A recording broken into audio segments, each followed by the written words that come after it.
Hello ladies and gentlemen and movie lovers of all kind, and welcome back to the channel.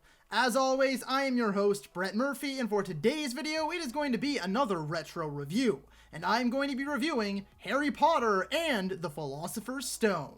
So Harry Potter and the Philosopher's Stone, if you live outside of the US, if you live within the US, you may know it a bit better as Harry Potter and the Sorcerer's Stone, was released in theaters back in 2001 based off of a novel of the same name that was released in 1997. And thankfully, the movie was a huge hit, going over extremely well with both critics and audiences alike, as well as raking in well over $1 billion at the worldwide box office. Not to mention, it kicked off one of the most globally well-known movie franchises of all time, alongside one of the most globally well-known book series of all time.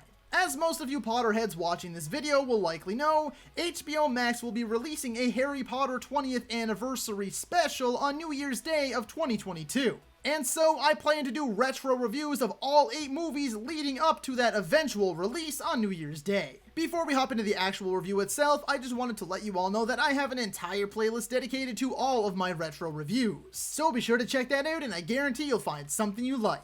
And so, without further ado, let's hop right into things. So the first positive that I wanted to cover for this movie is that this movie captures the feeling of magic and sense of wonder the best. The focus is still definitely on Harry, Ron, and Hermione, but this one spends the most time exploring the wizarding world as a whole, and giving the viewer the feeling of the book pages coming to life unlike we ever could have imagined. This world and the magic within feel oh so real. You're discovering all of this for the very first time alongside our young heroes, and they provide you with every little detail with some truly brilliant world building as you make your way through the streets and shops of Diagon Alley, the many vaults of Gringotts, and the halls, classrooms, and grounds of Hogwarts. I've always found that this one puts a bit of an extra focus on the world and the magic itself more than the others do. Next is the fact that John Williams crafted yet another iconic theme that has been etched into movie history, with one of the most recognizable movie themes of all time.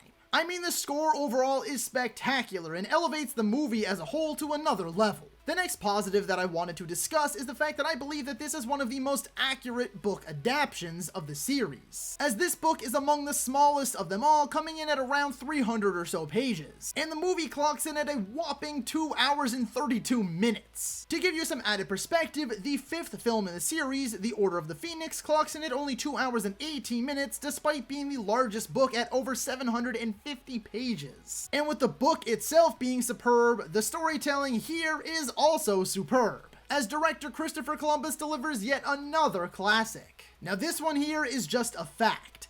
Everyone, and I mean everyone, is perfectly cast. Our 3 main leads are among the best child actors to ever grace our screens. Alan Rickman as Professor Snape, Dame Maggie Smith as Professor McGonagall, Richard Harris, may he rest in peace, as the original and far more soft-spoken Dumbledore, and Robbie Coltrane as Hagrid. The list just goes on, and they are all magnificent. Also mentioned earlier in my first point with the world overall, and it being so well crafted down to every last little tiny detail, the set and costume design in this first movie are immaculate. The last thing I wanted to mention is that I also just have a huge giant soft spot for this movie, as this is by far the movie in this series that I have watched the most. I mean, honestly, it's probably among my most watched movies of all time in general, and therefore I am incredibly nostalgic for it. This movie is the equivalent to my comfort food.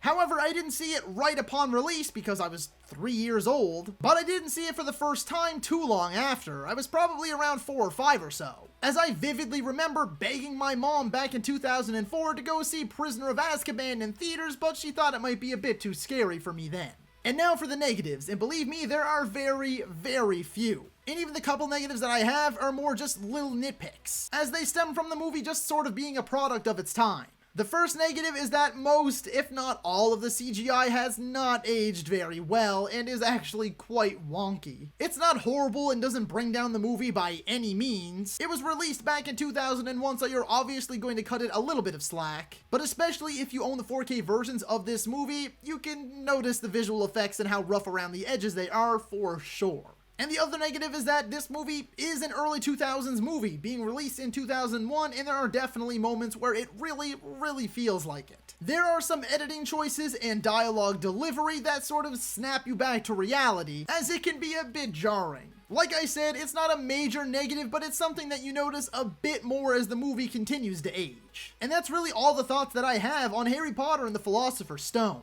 I've always felt that this one focuses on the magic itself and the wizarding world a bit more than our main story than most of the others do. And that's something I've always loved and appreciated. John Williams delivered a spectacular score as expected and crafted yet another one of film history's most iconic themes. I believe it's actually among the most accurate, if not the most accurate, to the source material. Everyone, and I mean every single individual in this movie, is perfectly casted. The set and costume design are top tier as they focus on every single little tiny detail, really helping to bring this world to life. And just the fact that I am extremely nostalgic for this movie. It is definitely the one that I've seen the most of this series and among my most rewatched movies of all time. The only negatives I have for it are just bits and pieces that come from the movie being as old as it is. And that's the fact that a lot of the CGI, if not all of the CGI, really hasn't aged that well. Thankfully, they do use a lot of practical effects that are excellent, and some of the editing and dialogue choices are a bit jarring. All in all though, I still adore this movie top to bottom. It is the film equivalent to comfort food for me. And with that being said, I'm going to be giving Harry Potter and the Philosopher's Stone a 9 out of 10. So that is all for today's video, folks. Be sure to let me know down in the comments if you agree or disagree with my review. And while you're at it, feel free to let me know what you would score Harry Potter and the Philosopher's Stone out of 10 and what retro review you'd like to see me do next. If you enjoyed that video, be sure to hit that thumbs up button. And if you'd like to see more content, consider subscribing to my channel and ringing that little bell icon. That way you can be notified about all of my latest uploads. And as always, stay safe. Thank you so much for watching, and that's a wrap. Hey you, yeah you, if you made it this far, just know I appreciate you, and while you're here, consider hitting that subscribe button.